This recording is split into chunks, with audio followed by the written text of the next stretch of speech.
Bom dia a todos, mais uma vez reunidos em torno da boa literatura. Como dito no programa do dia 6 de agosto, o mês de agosto será totalmente dedicada à literatura russa, portanto, vamos dedicar ao nosso amigo de Rio Azul que conhece e ama a literatura russa, o nosso amigo Teobaldo Mesquita. E hoje eu vou apresentar para vocês, então, uma obra cuja tradução é da querida professora Arlete Cavalieri, da Universidade de São Paulo, do curso de russo. A professora Arlete Cavalieri trabalha com língua, cultura e literatura russa na Universidade de São Paulo, onde eu tive o prazer de ser aluno dela por um semestre, e ela acabou de publicar o Teatro Completo do Nikolai Gogol, ou, na nossa pronúncia fica mais fácil, Gogol. Então fica aí a indicação da leitura. Teatro Completo, tradução de Arlete Cavalieri, editora 34, do Nikolai Gogol ou Gogol. Mestre da paródia, do humor crítico e do nonsense, Nikolai Gogol nasceu em 1809 e morreu em 1852. Ocupa uma posição singular no panorama da literatura mundial. Por um lado, é reconhecidamente o precursor de toda a linguagem da ficção russa do século XIX, que inclui autores tão fundamentais e tão diferentes entre si quanto Dostoiévski e Tchekhov.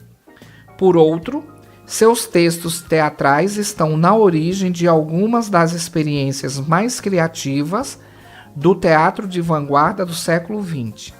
Nesse sentido, vale observar que a invenção literária genial de um inspetor-geral, levada ao palco pela primeira vez em 1836, só iria encontrar o seu perfeito equivalente cênico em 1926 na célebre montagem de Meyerhold, que trouxe à tona todo o potencial revolucionário da peça. O presente volume reúne a totalidade da obra teatral de Gogol, que inclui também os jogadores, o casamento, a saída do teatro e desenlace de O Inspetor-Geral, com exceção de quadros fragmentários e inacabados, não incluído em suas obras completas. A tradução de Arlete Cavalieri, professora da Universidade de São Paulo e autora também das notas e do estudo introdutório, parte de uma compreensão profunda do universo gogoliano, fruto de anos de convívio com sua poética. Em busca do tom e do espírito do original, o texto em português tira partido da oralidade, dos jogos de linguagem e dos lances inesperados para recriar em nossa língua esse humor insurgente, afiado e atualíssimo que fascina leitores em todo o mundo. Nikolai Gogol, autor de teatro? A pergunta provocará ao mesmo tempo uma resposta positiva enfática e outra um tanto reticente. Afinal, o autor russo é mundialmente famoso por certos textos-chave, um punhado de obras-primas do conto, O Capote sendo o exemplo máximo, um romance decisivo no panorama cultural russo-europeu do século XIX, Almas Mortas e, claro, O Inspetor-Geral, peça que faz parte do repertório de toda a companhia que se preze. Contudo, o sucesso deste diminuto conjunto de textos eclipsou porções substanciais de sua obra, ou relegou a atividade de especialistas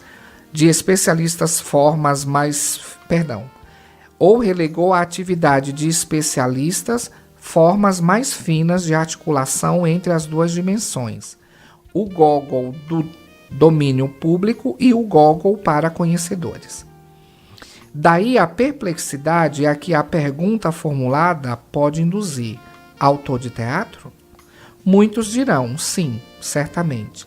Mas o inspetor-geral é uma avis rara, um experimento isolado, embora brilhante, em meio à produção de um escritor talhado para a ficção em prosa. Só que nada mais estranho aos meandros gogolianos do que a ideia de um contista profissional ou de uma seleção clara e distinta de textos definitivos.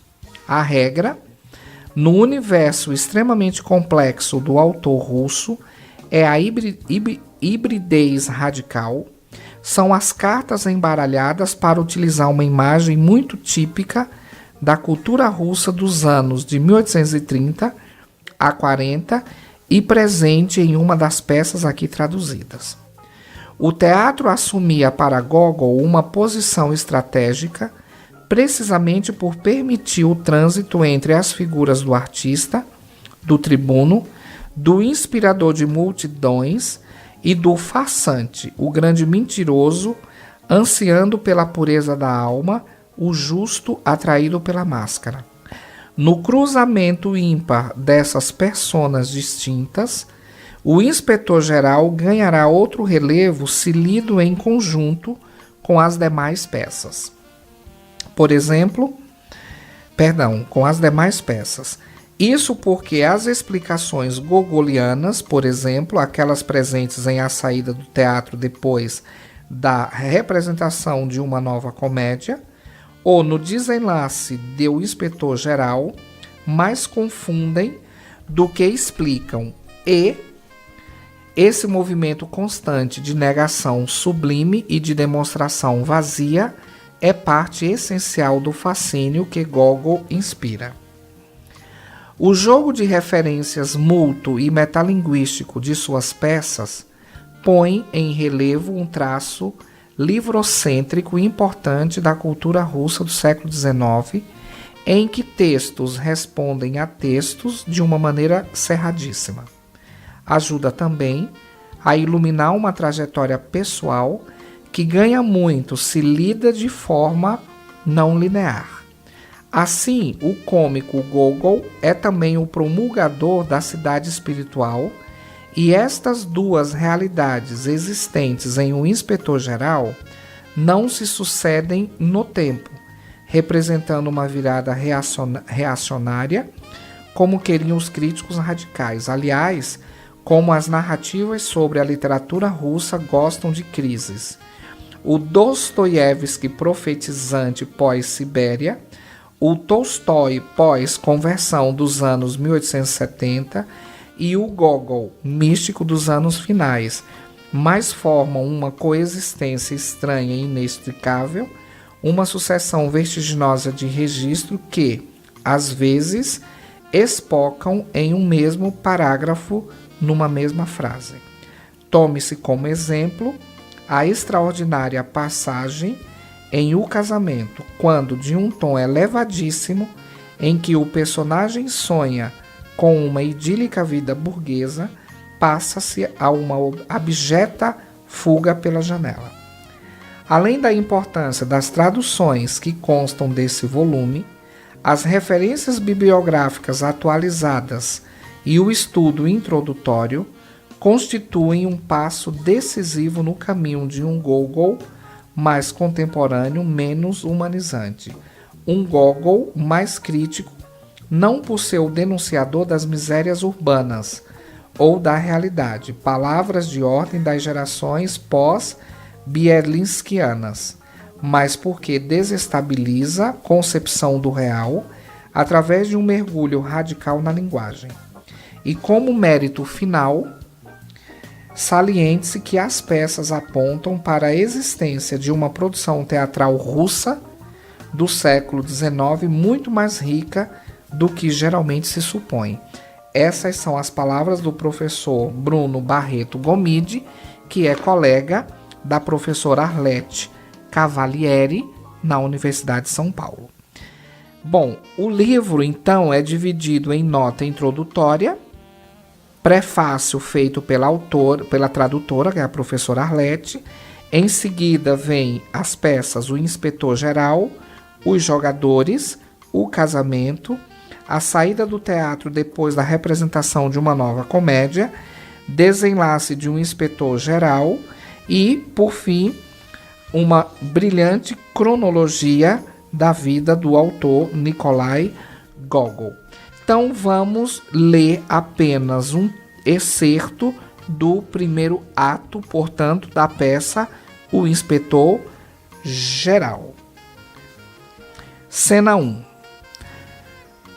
O prefeito, o encarregado da assistência social, o inspetor de escolas, o juiz, o comissário de polícia, o médico e 2 policiais. Prefeito: chamei-os aqui, meus senhores, para lhes dar uma notícia bem desagradável. Está a caminho o inspetor-geral. Amos Fyodorovitch: como um inspetor? Filipotovic: como um inspetor? Prefeito: um inspetor de Petersburgo incógnito e ainda por cima em missão secreta. Fyodorovitch: essa não. Filipovitch: é só o que faltava. Lukitch: santo Deus, e ainda por cima em missão secreta. Então, como vocês percebem, já no primeiro ato, nós temos uma cidade que fica em polvorosa, porque vai chegar um inspetor-geral em missão secreta para ver o que os governantes estão fazendo, sobretudo, claro, de errado.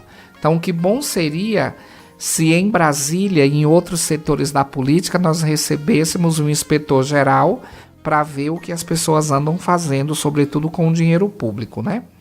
Bom, prefeito: eu bem que pressentia. Sonhei esta noite toda com 2 ratazanas impressionantes.